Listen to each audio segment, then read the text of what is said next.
Ay, Linda. Linda. Gising. May pasok ka. Anong oras na? Ay, tinatamad akong pumasok man, hindi ako papasok. Tinatamad ako. Nako. Tinatamad. Nako, hindi pwedeng tinatamad. Tatamarin ka pa. Ha? May pagkain na sa lamesa. Ha? Maliligo ka na lang, sasakay ng jeep, papasok. Tatamarin ka pa.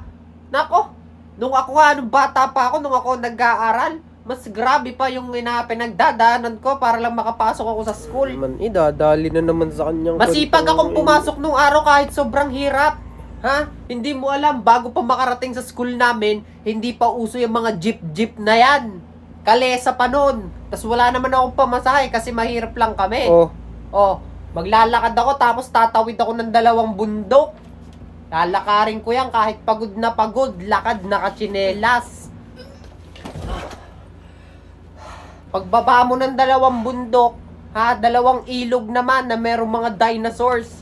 Yun yung mga dinadaanan namin ng papa mo. Doon kami nagkatuluyan. Tapos pag nalampasan namin yung ilog na may mga dinosaurs, meron ka naman madadaanan ng mga dragons na bumubuga ng mga apoy. Ayun, ang pinagdadaanan namin, makapasok lang. Tapos kayo, gigising na lang kayo.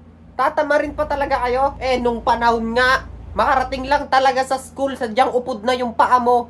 Bago ka pa makapasok, ganun kami kasipag, hindi kami tinatamad. Hindi katulad mo, ha? Kaya tinatamad pumasok kasi puyat ka, kakalaro ng eggy party.